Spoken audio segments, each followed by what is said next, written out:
Hey guys, Tech Convention with the video for guys. In today's video, I'm going to talk about the iPhone SE second generation, if it's still worth it in 2024, whether you are using it currently, thinking about buying it, or even upgrading from it. Everything you need to know about this iPhone, we're going to discuss in this video.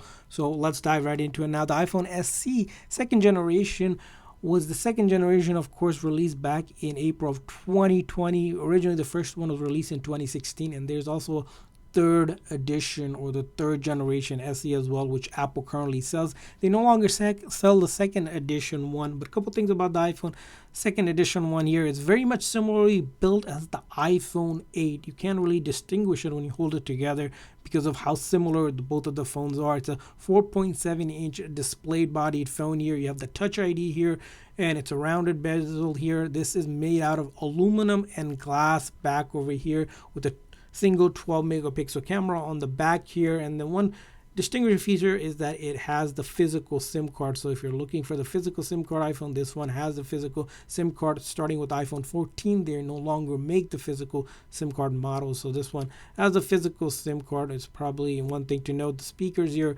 awesome on the bottom here. Really small, lightweight phone here. Now, originally it came in three different colors. You have the black one, you have the white and the red color as well that you can choose from here. And the iPhone here comes with A13 Bionic chip by default and 3 gigs of RAM, which is pretty much good enough for its time. When it originally came out, it was powerful because of that A13 Bionic chip, which could do a lot of multitasking and computing on it as well. Now, another thing to look at is the battery on this phone here. So the battery is a 1821 mAh battery, similar or pretty much the same battery used on the iPhone 8, which gives you about 13 hours of video playback. Now, if you compare it to the newer iPhone 15 model, the base one gives you 20 hours of video playback. This one, most likely, you're going to get around 8 to 10 hours if your battery has degraded or isn't at 100% here. So you probably, if you're a light user, you can go through most of the day. But if you're a medium user, you probably need to connect it to a charger at least once before you can go through the most of the day here. Now, another aspect of this phone is the camera. As we mentioned, it has a 12 megapixel single back camera, and the front is 7 megapixel camera, similarly built as the iPhone 8. But this one does allow you to take portrait mode in a couple different, as you can see here, settings here, pano mode here, and even slow-mo and time lapse. And when it comes to video recording, you can actually record in 4K 60 frames per second as well here. So it definitely has a decent camera, we will say, definitely for its size. It is a really small phone. If you like a phone with a home button, this is probably what you're looking at. Now, the main thing we're going to probably talk about when it comes to if iPhone is worth it, it's its software. Originally, it came on iOS 13. Now you can upgrade to iOS 17 and take advantage of all the features. And most likely later this year when iOS 18 comes out, it's most likely going to be supported since iOS 17 was the 4th year and most iPhones are supported up to 5 years or so. We're probably going to see iOS 18 come on to this iPhone, and you can pretty much take advantage of all the features that iOS 17 and probably 18 will come out.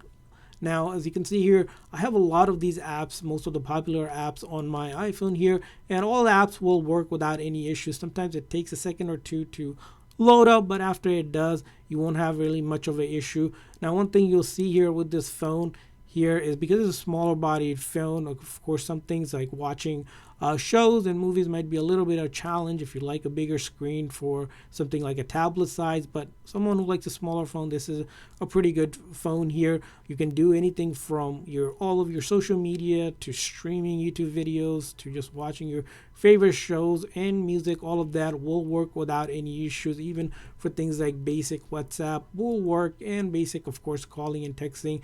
It will do an excellent job in all of that as well. Even when it comes to browsing, again, as you can see here, when I click on a page, sometimes it takes a second or two, but it will load up without any issues. So all of the apps are compatible with this phone. That's not an issue for this iPhone here. Now, one thing, of course, this phone, because it is going to be aging a little bit here, you might see it slow down a little bit, not a lot here, which kind of brings us to our next point, is the pros and the cons of the iPhone SE going into 2024. Well, first thing is, if you like a smaller phone with a home button, this phone will get the job done for you. If you want a phone with a physical SIM card, this is where the iPhone SE is good. If you don't prefer the eSIM card here. Other things to note, it's a decent camera, small, still decent performance as well on this phone. Now, a cons of this phone you might think is it doesn't have 5G, which is kind of the standard nowadays for connectivity. It doesn't have as a great of a battery life as something with a newer iPhone because of that smaller size battery here.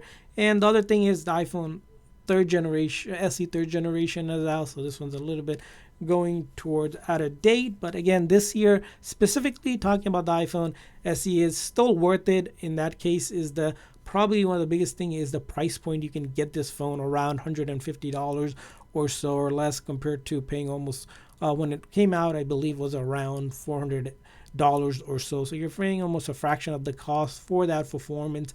And again, that Touch ID home button, iPhone, smaller phone fact. If you don't want to upgrade to the third generation, which if you're looking for another smaller phone, if you didn't buy this one or think of buying, you probably would want to buy the iPhone SE third generation if you want the home button. But if you don't care about the home button and you want a small, a decent sized phone, probably iPhone 12 mini or the 13 mini or smaller phones that deliver same sort of power as the SE here that will still be pretty relevant this year and next year as well. That's our review for the iPhone SE. Want to hear from you guys. What's your thought on the iPhone SE going into 2024? Leave a comment in the comment section.